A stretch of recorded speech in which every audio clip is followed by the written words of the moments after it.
हम देखते हैं कि आए दिन कराची की सड़कों पर, सिंध की सड़कों पे आपको मुख्तलिफ ट्रैफिक हादसात की खबर मिलती है। काफ़ी अंदोनाक और अफसोसनाक के वाक़यात होते हैं और इसके लिए क्या करने की ज़रूरत है। इस वक्त हमारे साथ हमारे कॉलीग सफदर अब्बास मौजूद हैं जो कि एक रिपोर्टर हैं। उनसे जानेंगे कि मुख्तलिफ डंपर एक्सीडेंट्स जो हो रहे हैं, यानी जो हैवी व्हीकल्स हैं, हैवी ट्रैफिक व्हीकल्स हैं, ये क्यों नॉर्मल औकात में शहर में घूम रहे होते हैं, इनके लिए ख़ास रास्ते क्यों नहीं मुतय्यन हैं और इन इंसिडेंट से, इन हादसात से हम क्या सीख सकते हैं, कैसे इसको बेहतर कर सकते हैं। अस्सलाम वालेकुम सफदर।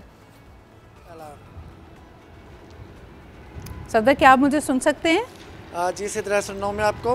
देखें, जो आप डंपर की बात करेंगे तो हम देख रहे हैं कि शहर में मुख्तलिफ इलाकों में तरक्याती काम भी ज़ोर शोर से जारी है। कहीं के अंडरपास बन रहा है, रेड लाइन के सड़क बनाई जा रही है, मुख्तलिफ सड़कों की तामीर और दस्तकारी का सिलसिला भी जारी है। तो इसी हवाले से जो इंतज़ामिया उनका कहना है कि डंपर काम के हवाले से शहर के अंदर आते हैं, माल बर्दारी में इस्तेमाल उनका होता है, इसलिए उनको यहाँ पर आने की इजाज़त दी जाती है। जबकि हम देखते हैं कि जो अहकामात हैं उनके मुताबिक डंपर को सिर्फ रात के औकात में, हैवी ट्रैफिक को रात के औकात में सड़कों पर आने की इजाज़त दी जाती थी। इसी हवाले से जब हमारी कुछ शहरियों से भी कल भी बात हुई थी, अमूमन बात होती ही रहती है, तो उनका यही कहना है कि जो ट्रैफिक पुलिस वाले हैं वो अपना फ़ाल किरदार अदा नहीं करते, साइडों पर बैठे रहते हैं, गपशप करते रहते हैं, मोबाइल फ़ोन पर लगे रहते हैं और कोई ट्रैफिक सिग्नल के ऊपर तवज्जो भी नहीं देता।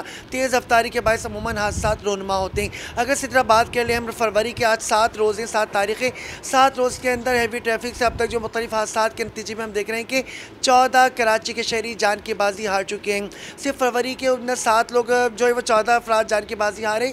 जनवरी से अब तक Safdar, if I may interrupt you over here, मुझे ये बताइए कि इसका सारा का सारा मलबा हम ट्रैफिक पुलिस पे डालें या ये डंपर्स को जो सोर्स आउट करते हैं, तरक्याती काम किसी न किसी कंपनी, किसी निजी कंपनी ने टेंडर जीत के लिया है और वो उस काम को मुकम्मल कर रहे हैं। इनमें कोई स्ट्रेटेजिक हमें अंडरस्टैंडिंग नज़र नहीं आती। जो मुतालिका इदारे हैं जो इनको नंबर 1 ये काम सौंपते हैं, दूसरा जो इस काम को मॉनिटर करते हैं, क्या इन कंपनीज़ के ऊपर कोई जिम्मेदारी आयद नहीं होती कि वो किन के ज़रिए अपना खाम माल सोर्स कर रहे हैं? इन डंपर्स की अपनी साख्त क्या है, इसकी अपनी जो सेहत है, यानी बहुत पुराने डंपर्स हैं जिसके अंदर इनमें ओवरलोडिंग भी की जाती है। इस वक्त जो इनके उलटने के वाक़यात हैं या दूसरे लोगों को नुकसान पहुँचाने के वाक़यात हैं, क्या इसके अंदर इन डिपार्टमेंट्स और इन टेंडर हासिल करने वाली कंपनियों की भी कोई जिम्मेदारी बनती है या नहीं? बिल्कुल सीधा उन सब की जिम्मेदारी आयद होती है, बहैसियत शहरी मेरी भी जिम्मेदारी आयद होती है कि मैं अपनी अगर मोटरसाइकिल पर जा रहा हूँ तो एहतियात से गाड़ी चलाऊँ। लेकिन हम देखते हैं अमूमन यही है कि लोग ख़ुद भी मोटरसाइकिल सवार भी तेज़ रफ्तारी का मुजाहरा कर रहे होते हैं, कट मार रहे होते हैं, साइडों से गुजर रहे होते हैं, इसकी वजह से हादसा रोनुमा होते हैं। आपने बात की कंपनीज़ की, तो कंपनीज़ की जानिब से कल भी ये बातें सामने आई थी।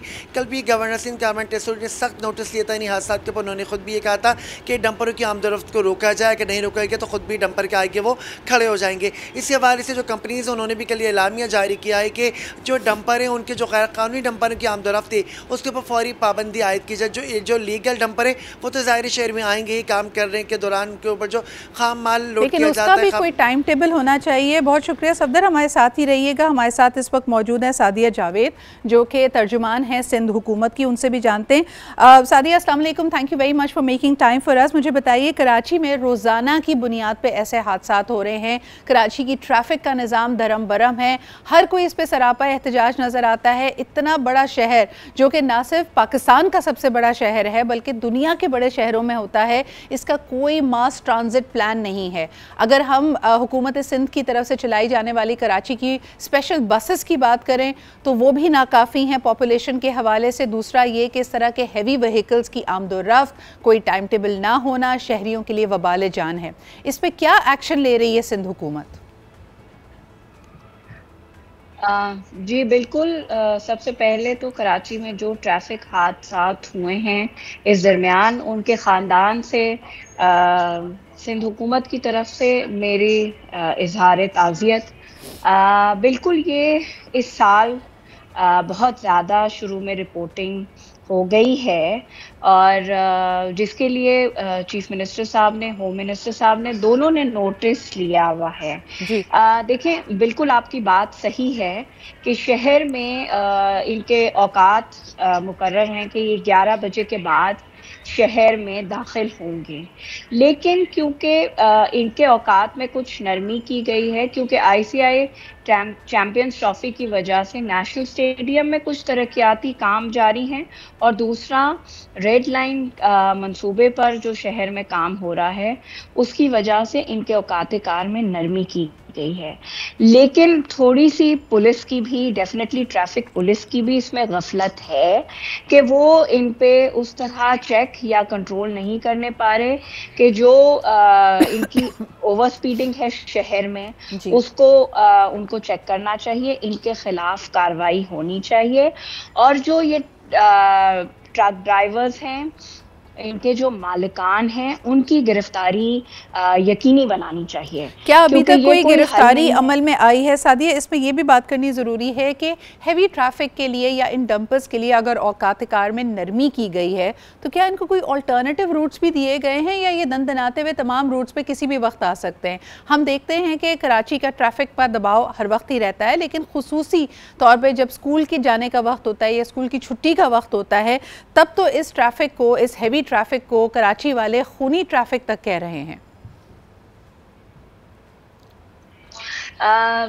इसके अलावा सिंध हुकूमत जो है वो अल्टरनेटिव रूट्स पे काम कर रही है। शहीद जुल्फ़िकार अली भुट्टो एक्सप्रेसवे जो है वो एक अल्टरनेटिव रूट है। हम चाहते हैं कि पोर्ट से गाड़ियां जो हैं वो डायरेक्ट M9 पे कनेक्ट करें और वो शहर में दाखिला उनका ना हो।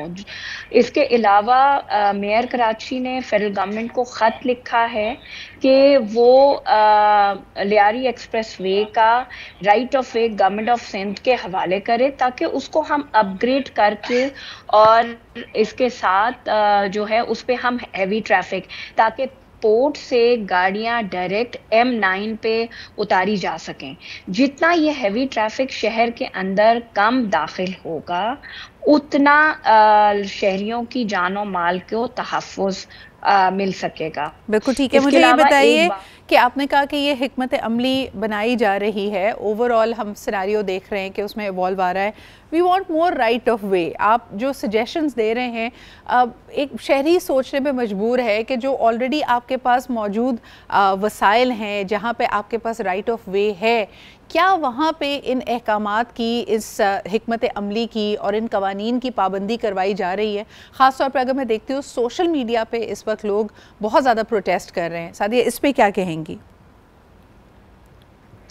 हाँ जी, बिल्कुल। सोशल मीडिया पे बहुत तनकीद इस मामले पर, और बिल्कुल लोग हक बजानिब हैं, लेकिन मैं फिर भी लोगों को कहूँगी कि वो लॉ एंड ऑर्डर की सिचुएशन ना क्रिएट करें, अपने हाथ पर अपने कानून अपने हाथों में ना लें। लेकिन जाहिर सी बात है कि जो ये एसोसिएशंस हैं उनको भी चाहिए कि वो इस मामले को देखें, अपने ट्रक्स की फिटनेस कराएं, अपने ड्राइवर्स के डोप टेस्ट कराएं, वरना गवर्नमेंट इनके खिलाफ भरपूर एक्शन लेगी, क्योंकि इस पे काम हो रहा है। चीफ मिनिस्टर साहब ने इस पे काम शुरू कराया हुआ है और एक्शन होगा इसके खिलाफ। ठीक है जी, बहुत बहुत शुक्रिया सादिया जी। अभी तक की इतलात के मुताबिक इस पे एक्शन होगा, और वॉलंटरली ही कहा जा रहा है कि ट्रक्स की सेहत और उसकी जो इस वक्त कितनी वो फंक्शनल हैं, कितनी वो जिम्मेदार हैं, ये आप खुद करा लें। लेकिन सवाल फिर यही पैदा होता है कि क्या वजह है कि मुतालिका डिपार्टमेंट्स, ट्रैफिक पुलिस इन सिंध इन सब चीज़ों को बावर कराने में नाकाम क्यों नज़र आती है? Why does it take 14 people to have died within a few days to at least get them to notice it? हम अक्सर एक टिपिकल अंदाज में सुनते ये हैं कि जो मुतालिका इदारे हैं उन्होंने इन चीज़ का नोटिस ले लिया, लेकिन उसके बाद क्या ख़बर होती है, नोटिस लेने के बाद क्या इफ़ेक्ट आया है, क्या चीज़ों में तब्दीली आई है, बेहतरी आई है, वो एक मिसिंग लिंक होता है।